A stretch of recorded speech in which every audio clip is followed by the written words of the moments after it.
Picture this. It is a gray dawn off the Carolina coast in late 1717. A merchant captain named Henry Bostock stands frozen on the deck of his small sloop, watching a tall man on a rolling enemy ship perform an act that defies every rule of warfare he has ever known. The stranger is calmly weaving lit hemp fuses into the long black beard that hangs down to his chest.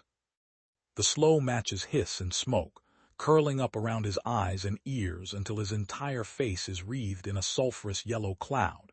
He has not fired a single cannon. He has not drawn his cutlass. He simply stands there at the rail and lets Bostock look at him. We usually picture pirates as drunken brutes swinging axes and screaming for blood, not as men who treat a boarding action like a carefully rehearsed stage performance. But right now Edward Teach, the man the world would soon call Blackbeard, is not preparing to fight. He is preparing to be seen. According to Captain Charles Johnson's General History of the Pirates, published just 6 years after these events, Blackbeard cultivated this terrifying appearance with the precise discipline of an actor rehearsing for a leading role. Henry Bostock surrendered without firing a shot, and historical records suggest that across nearly 2 years of constant raiding, Blackbeard may have never personally killed a single captive in cold blood. How does a man with such a modest body count become the most feared name on the entire Atlantic Ocean? Before we dive into this story of theater, terror, and the most calculated branding campaign of the 18th century, hit the like button and subscribe for more hidden histories. Drop a comment below telling me where in the world you are listening from. I find it incredible that we get to explore these forgotten corners of the past together, separated by oceans and centuries, but connected through curiosity. Forget the romantic image of the freeborn rebel sailing into piracy out of love for the open sea. The reality of 1713 was a brutal economic disaster engineered by politicians sitting in marble halls thousands of miles away. The War of the Spanish Succession, called Queen Anne's War in the Colonies, finally ended that year with the Treaty of Utrecht. For more than a decade, the British Crown had armed thousands of skilled sailors and turned them into legal sea raiders called privateers. These men were not criminals. They carried royal commissions called letters of marque that gave them the right to attack French and Spanish merchant ships and keep a percentage of the loot. They were veterans. They were professionals. And when the ink dried on the peace treaty, every single one of them was instantly unemployed. Imagine waking up tomorrow morning to learn that your entire industry has been outlawed overnight, that your specialized skills are now considered worthless or criminal, and that the government you served for 10 years has rolled up the gangplank and walked away. That was the reality on the docks of Port Royal, Bristol, and Nassau in 1714. Edward Teach was one of these men. The historical record about his early life is genuinely thin. We believe he was born in Bristol around 1680, that he was unusually literate for a sailor of his class, and that he served honorably aboard a British privateer based in Jamaica during the war. After the peace, he drifted, like thousands of others, toward the lawless free port of New Providence in the Bahamas. This island had become a floating refugee camp for unemployed sea raiders. The harbor at Nassau held more than 1,000 former privateers living in tents made of stolen sailcloth, drinking stolen rum, and slowly starving. The old system had used them and discarded them. Teach learned a brutal lesson watching his fellow veterans drink themselves to death. The rules of legitimate society were not designed to protect men like him. If he wanted to survive, he would have to write his own. Teach did not invent his methods alone. Around 1716, he attached himself as a crewman, and then as a lieutenant, to a remarkable older pirate named Captain Benjamin Hornigold. Hornigold was a former privateer himself, and he ran his ship by a strict set of rules that confused every new recruit who stepped aboard. The first rule was that Hornigold refused to attack British vessels. He would chase a French merchantman across 300 miles of open water, but he would let a British sloop sail by untouched. The second rule was even stranger. Hornigold would not allow his men to murder captured crews. Beat them, strip them, take their cargo, terrify them, yes, but not kill them if it could be avoided. To a new pirate hungry for blood and gold, these rules seemed insane. Why leave witnesses alive? Why leave half the available targets untouched? Hornigold sat young Teach down and explained the counterintuitive economics of their trade. A pirate captain who slaughters his prisoners creates a powerful incentive for every navy in the Atlantic to hunt him to the ends of the earth. A pirate captain who lets his prisoners live, who treats them roughly but releases them with their lives, creates something far more valuable. He creates surrender. The next merchant captain who spots his flag remembers that the men who attacked his cousin last year were rough but not murderous, and he strikes his colors without firing a shot. Mercy, properly weaponized, is more profitable than cruelty. Think of this like a modern hostile corporate takeover where the raider deliberately keeps the existing employees on the payroll. Word spreads. The next target offers no resistance. Teach absorbed this lesson with terrifying intelligence. He saw what Hornigold could not quite see about his own system. Mercy by itself was not the engine. The engine was reputation, and reputation could be engineered far more deliberately than Hornigold had ever attempted. By 1717, the older pirate was clearly being eclipsed by his student. Hornigold's crew began to suspect their captain was going soft, and they pushed for a more aggressive approach. The mutiny came quietly. Hornigold accepted a royal pardon and retired. Teach took command of a small sloop with 6 guns and a hand-picked crew of 70 men. He was now a captain in his own right, but he understood something that Hornigold never had. 6 guns and 70 men would never be enough to build the brand he had in mind. The chance arrived in November 1717 near the island of Martinique. Teach's lookout spotted a heavy French slave ship called La Concorde, returning from the West African coast with a depleted crew weakened by dysentery and scurvy. The vessel was a 200-ton 3-masted square-rigger built for the brutal Atlantic crossing. She was armed with 16 guns and designed to fight off corsairs along the African shore. Teach attacked at dusk with 2 small sloops. The French crew, sick and outnumbered, surrendered after a token resistance. The standard pirate procedure now would have been to loot La Concorde, transfer her cargo, strip her of valuable rigging, and either burn her or release her shell. Teach did something almost no pirate captain in the historical record had ever attempted. He kept her. He spent the following weeks at a hidden anchorage in the Grenadines doing something genuinely radical. He stripped out the slave decks, reinforced the gun ports, and progressively mounted 40 cannons across her broadsides. 40 guns made her more heavily armed than most colonial naval frigates patrolling the Caribbean. He renamed her Queen Anne's Revenge, a pointed political reference to the dead British Queen, whose war had created his generation of unemployed sailors. The name was itself a kind of advertisement. It told every former privateer in the Atlantic that this ship belonged to one of their own. Within weeks, men were sailing across hundreds of miles of open water just to volunteer for his crew. He grew his force to nearly 300 men. Think of this as a startup founder who, instead of fighting for market share with a small product, suddenly builds a flagship platform so dominant that the entire industry has to redefine itself around him. Queen Anne's Revenge was not a pirate ship. She was a floating fortress that could outgun almost anything afloat in the western Atlantic short of a full Royal Navy ship of the line. And Teach was not finished. He understood that the ship by itself was just a tool. The real weapon was the man standing on her quarterdeck. He still had to engineer himself. The transformation of Edward Teach into Blackbeard was the most calculated personal rebrand of the 18th century. Every element was deliberate. He grew his black beard down to the middle of his chest and braided it into long pigtails tied off with colored silk ribbons. He wore 3 pairs of pistols on silk bandoliers crossed over his chest, 6 loaded weapons within reach at any moment.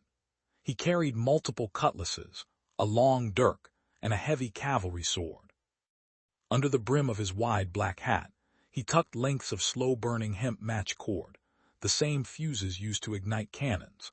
Before going into action, he would light the ends of these matches and let them smolder around his face, creating that famous halo of sulphurous yellow smoke. His black flag was a masterpiece of psychological design. According to historical accounts, it depicted a horned skeleton holding an hourglass in one bony hand and a spear piercing a bleeding heart in the other. Every symbol carried a message. The horns marked him as a creature beyond human law. The hourglass said your time is running out. The bleeding heart said resistance ends in agony. Captain Charles Johnson, writing in 1724, described him as a figure who frightened America more than any comet that had appeared in the colonial skies for many years. I find that comparison genuinely striking. Johnson was reaching for the most terrifying natural phenomenon his readers could imagine, the kind of celestial omen people believed predicted plagues and the death of kings, and he was telling them that a single man with a smoking beard had achieved the same psychological effect across an entire continent.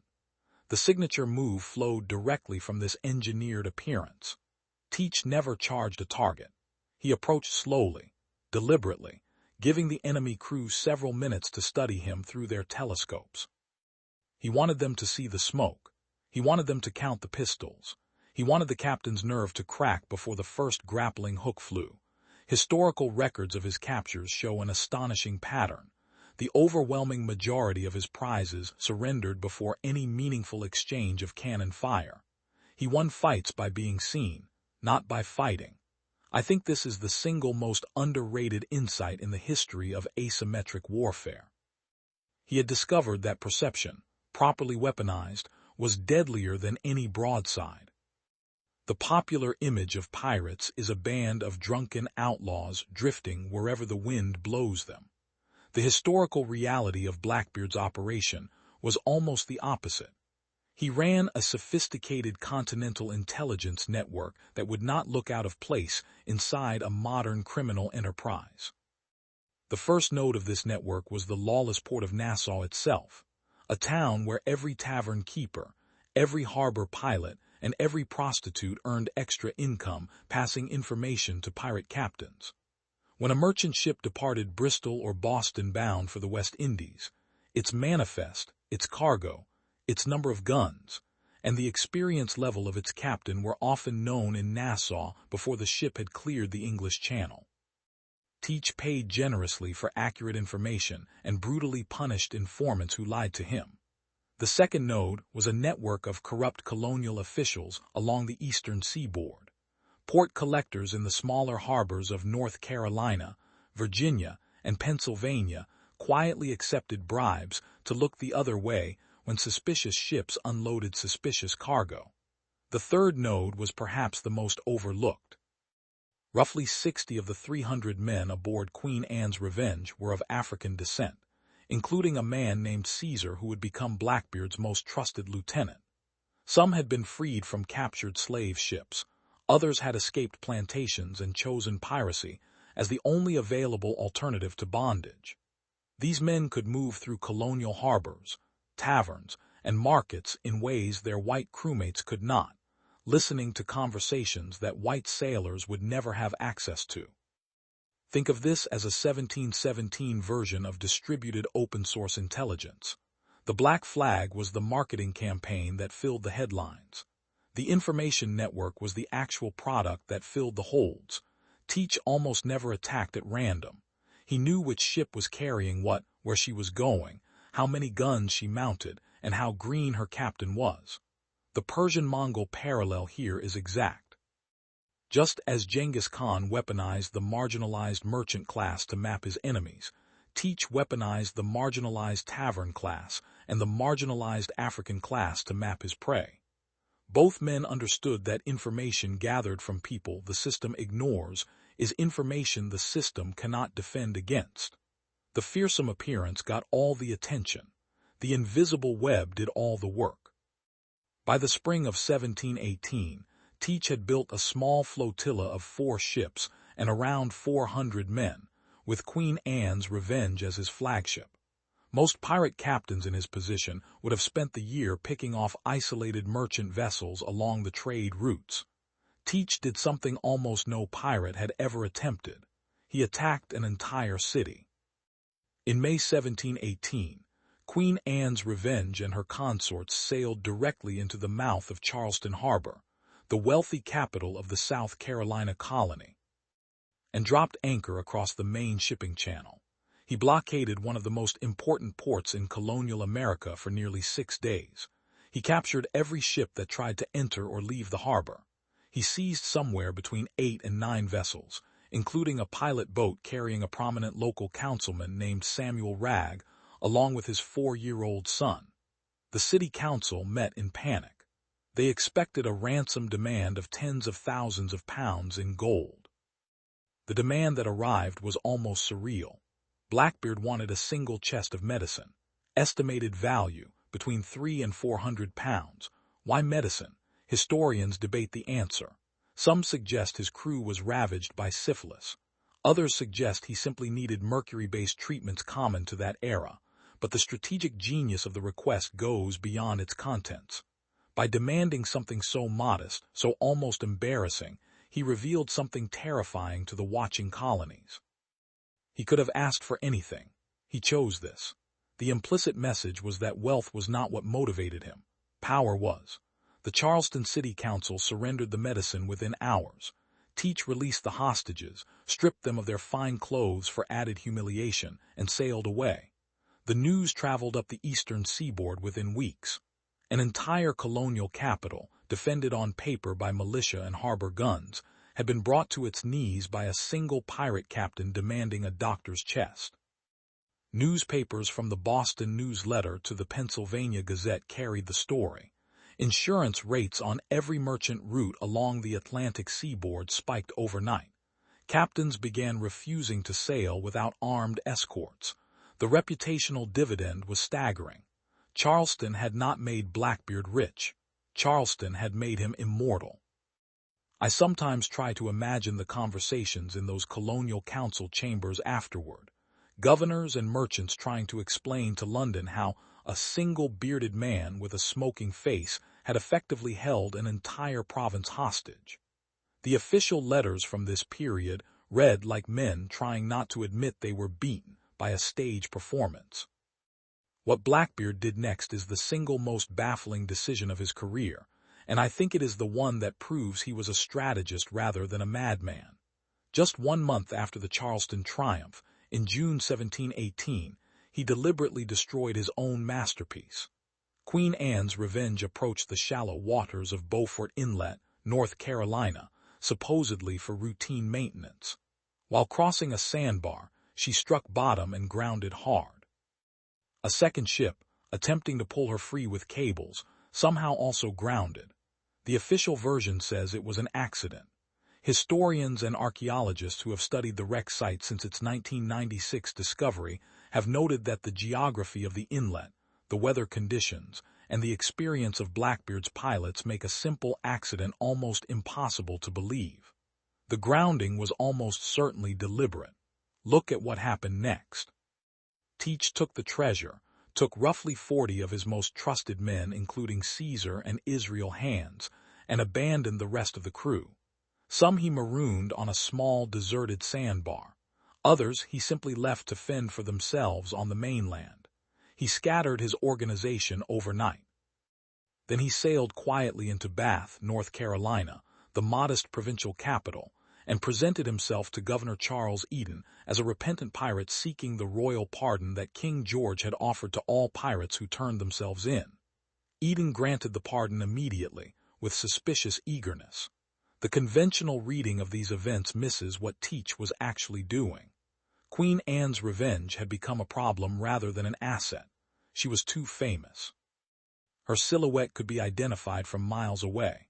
Her crew of 300 was impossible to keep secret, impossible to supply, and impossible to control. The Charleston blockade had drawn the personal attention of the British Admiralty in London. Continuing to sail openly in such a recognizable warship would have meant a Royal Navy frigate appearing on the horizon within months. So he shed his skin. He destroyed the ship. He scattered the crew. He pocketed the treasure. He bought himself a pardon. He kept only the men who knew where the gold was buried. Compare this to a corporate raider who deliberately dissolves the famous shell company that made him notorious, walks away with the assets, and reincorporates quietly under a new name. Within weeks, Teach had a small house in Bath, an arrangement with the corrupt Governor Eden, and a deep-water hideout at Ocracoke Inlet where he could still pursue selective piracy under official protection. The myth says he retired. The evidence says he simply downsized into a more sustainable model. Blackbeard had not counted on Alexander Spotswood. The lieutenant governor of the neighboring colony of Virginia was a different kind of man from Charles Eden. He was ambitious, energetic, and possessed of an almost obsessive sense of imperial order. Spotswood read the reports of Teach's continued raiding out of Ocracoke and understood immediately what the rest of the colonial establishment was politely refusing to see. The royal pardon was a fiction. Teach was operating openly with the protection of a sitting royal governor. If this corruption was allowed to stand, every other pirate in the Atlantic would head for North Carolina and demand the same arrangement. Spotswood made a decision in October 1718 that broke nearly every rule of colonial jurisdiction. He had no legal authority to send Virginia forces into North Carolina waters. He did it anyway. He dispatched Lieutenant Robert Maynard of the Royal Navy with 2 small sloops, the Jane and the Ranger, carrying around 60 sailors and Marines. The expedition was paid for partly out of Spotswood's personal funds. The orders were unambiguous. Bring back Blackbeard. Maynard found Teach at anchor inside Ocracoke Inlet on the evening of November 21, 1718. Teach had only 19 men aboard his sloop Adventure that night. Many of his veteran crew were ashore. By all rational measures, he should have run. He did not. According to accounts later recorded from Maynard's own logbook and from the testimony of survivors, Teach drank heavily through the night and waited for dawn. When the 2 Virginia sloops moved into the channel at first light on November 22, he turned to face them. The opening exchange of cannon fire devastated Maynard's smaller sloop, killing or wounding more than 20 men in the first broadside. Teach, watching from his deck, believed he had won. He ordered his men to grapple and board. What he did not know was that Maynard had hidden the surviving members of his crew below decks. As Teach and his boarding party crossed onto the Virginia ship, expecting to find a slaughtered remnant, 14 sailors poured up through the hatches with cutlasses and pistols. The fight on that small deck lasted only minutes, but it is one of the most documented hand-to-hand engagements in maritime history. Teach and Maynard found each other in the press. They fired their pistols at point-blank range. Maynard's shot struck home. Teach's missed. They closed with swords. Maynard's blade snapped against Teach's heavier cutlass. A young Scottish sailor swung a broadsword across Teach's neck from behind, opening a terrible wound but not killing him. According to Maynard's own report, it took 5 pistol balls and roughly 20 separate sword wounds to finally bring Edward Teach down. He died standing, attempting to cock another pistol with hands already slick with his own blood. Below decks on Teach's ship, the loyal crewman Caesar moved toward the powder magazine with a lit match, prepared to blow up the Adventure and everyone aboard as he had been ordered. 2 captured English prisoners tackled him before he could reach the gunpowder. Maynard ordered Teach's head sawn from his body and tied to the bowsprit of his sloop. He sailed back to Virginia with that grim figurehead leading the way. The legend was officially dead. The accounting of Edward Teach's career is genuinely strange when you lay it out on paper. His active period as a pirate captain lasted barely 2 years. The number of confirmed kills attributable to him personally is shockingly low, possibly as low as a handful, perhaps including only the night he died. He never accumulated a vast fortune by the standards of pirates like Henry Avery or Bartholomew Roberts. The treasure he supposedly buried, if it ever existed, has never been found. And yet his name is the one that survived. 3 centuries later, more people can identify Blackbeard than any other figure from the golden age of piracy. The unintentional legacy of his career is even stranger. The terror generated by his blockade of Charleston, combined with the wider pirate wave he inspired, accelerated the growth of an entirely new financial industry. Marine insurance underwriters meeting at Edward Lloyd's Coffee House in London during this exact period began to formalize the system of risk pooling that would eventually become Lloyd's of London. The Royal Navy, embarrassed by Spotswood's freelance operation against Teach, dramatically expanded its anti-piracy patrols across the Caribbean and along the American coast. The golden age of piracy effectively ended within 6 years of Blackbeard's death, partly because the entire imperial machine had been forced to professionalize itself in response to him. He did not destroy the empire. He provoked the empire into upgrading itself. And then there is the mystery. Teach's personal logbook, which contemporaries said he kept meticulously, vanished completely. His treasure, if real, was never recovered. The crewmen who knew where it was buried were either executed at Williamsburg in 1719 or escaped into the back country and disappeared from the record. Queen Anne's Revenge herself slept under the sand of Beaufort Inlet for almost 3 centuries. In 1996, a private salvage company located her wreck under 20 feet of murky North Carolina water, her cannons still loaded, her hull timbers preserved by the silt. Archaeologists have spent the years since pulling artifacts from the seabed, slowly assembling the physical evidence of a man who understood the future of fame 2 centuries before the world had words for it. We naturally want to write Blackbeard off as a violent thug who got lucky. That is a comfortable underestimation.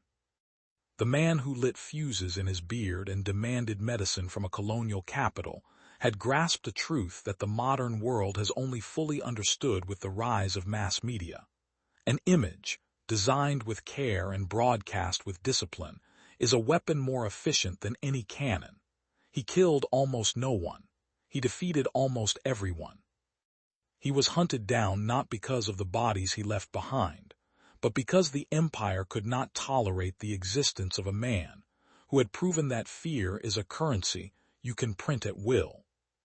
When you look at the modern world, our influencers and celebrity criminals, our viral villains and engineered personas, our brands designed to provoke emotion before product, you are looking at the distant smoking echoes of a man standing at a rail off the Carolina coast, weaving lit hemp into his beard, waiting for the merchant captain and his telescope to break first.